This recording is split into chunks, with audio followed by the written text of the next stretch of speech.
Hi అండి. నమస్తే. నేను మీ Lakshmi. Welcome back to lucky Lakshmi చేతి వంటలు. ఈ రోజు రెసిపీ వచ్చేసి రవ్వ లడ్డూలు ఎప్పుడూ ఒకేలా కాకుండా కొంచెం వెరైటీగా ఇంకా కమ్మగా రావాలంటే ఈసారి కొబ్బరి పాలతో ఇలా ట్రై చేయండి. రవ్వను వేయించకుండా రొట్టెలా కాల్చి చేసే ఈ పద్ధతి వల్ల లడ్డూలు నోట్లో వేసుకుంటే ఇట్టే కరిగిపోతాయి. మరి అస్సలు ఆలస్యం చేయకుండా పక్కా కొలతలతో ఈ టేస్టీ లడ్డూని ఎలా తయారు చేయాలో చూసేద్దాం పదండి. దీనికోసం ముందుగా ఒక బౌల్ తీసుకొని అందులో ఏ కప్పుతో అయినా సరే 2 కప్పులు రవ్వని తీసుకోండి. ఇలా కొలుచుకున్న రవ్వని పక్కన పెట్టండి.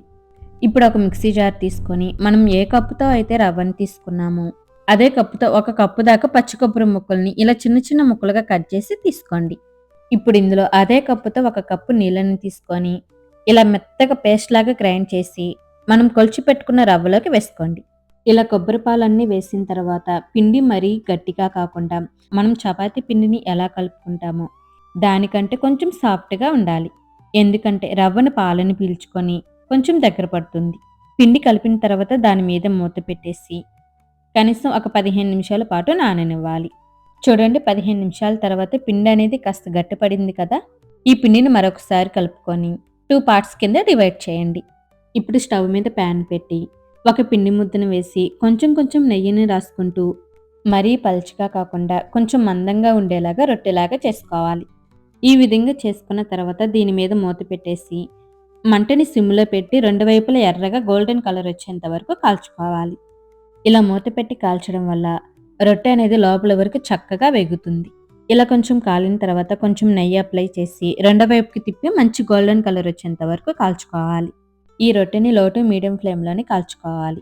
హైలో పెట్టేస్తే పైన రంగు వచ్చేస్తుంది కానీ లోపల పచ్చిగా ఉంటుంది. ఇలా రెండు వైపులా నెయ్యిని రాసుకుంటూ మంచి కలర్ వచ్చేంత వరకు వేయించుకొని ఒక ప్లేట్‌లోకి తీసి పక్కనుంచండి. ఇదే విధంగా మిగతా పిండిని కూడా రొట్టెలాగా చేసుకొని మంచి కలర్ వచ్చేంత వరకు కాల్చుకొని పక్కన తీసుకోండి. ఇలా ప్యాన్ మీద రొట్టెలాగా చేసుకోవడం కష్టంగా అనిపిస్తే ఒక ప్లాస్టిక్ కవర్ మీద కానీ లేదా అరిటాకు మీద కానీ కొంచెం నెయ్యి రాసి ఈ ఉండని పెట్టి కొంచెం మందంగా ఒత్తుకోవాలి. ఈ రొట్టెల్ని మొత్తం చల్లారనివ్వాలి.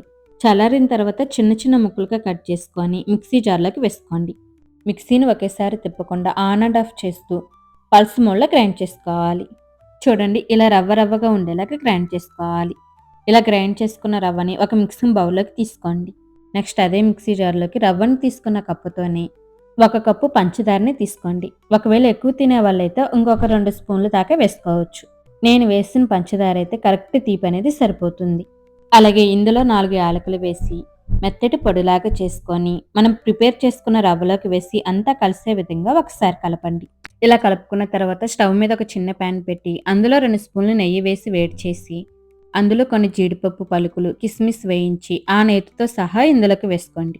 నెయ్యి వేడిగా ఉన్నప్పుడే అంతా కలిసే విధంగా బాగా కలుపుకొని కొంచెం కొంచెంగా తీసుకుంటూ మీకు నచ్చిన సైజులో లడ్డూలాగా చుట్టుకోవడమే. ఇదే విధంగా మిగతా పిండిని కూడా లడ్డూలాగా చుట్టుకోండి. మనం కొబ్బరి పాలు పెట్టి చేసాం కాబట్టి ఈ లడ్డూలు చాలా అంటే చాలా సాఫ్ట్‌గా, మృదువుగా ఉంటాయి. ఇక్కడ మీరు గుర్తుపెట్టుకోవాల్సిన మెయిన్ టిప్ ఏంటంటే రవ్వ రొట్టెలు కాల్చుకునేటప్పుడు లో టు మీడియం ఫ్లేమ్‌లో పెట్టి కాల్చుకోవాలి. అలాగే కాల్చిన తర్వాత మిక్సీ వేసేటప్పుడు పల్స్ మోడ్‌లోనే గ్రైండ్ చేయాలి. అప్పుడే లడ్డూలు అనేది రవ్వ రవ్వగా తగులుతూ బావుంటాయి. వీటిని మనం ఎయిర్‌టైట్ డబ్బాలో స్టోర్ చేసుకుంటే వారం నుంచి 10 రోజుల వరకు నిల్వ ఉంటాయి. అలాగే ఫ్రిడ్జ్‌లో పెడితే 10-15 రోజుల పాటు బావుంటాయి. చూశారు కదా, కొబ్బరి పాలతో చేసిన ఈ రవ్వ లడ్డూలు ఎంత సాఫ్ట్‌గా వచ్చాయో! మీరు కూడా తప్పకుండా ట్రై చేసి ఎలా వచ్చిందో కామెంట్ చేయండి. ఈ వీడియో నచ్చితే లైక్ చేసి షేర్ చేయండి. మరిన్ని సింపుల్ అండ్ హెల్తీ రెసిపీస్ కోసం మన ఛానల్‌ని సబ్స్క్రైబ్ చేయండి. Thanks for watching.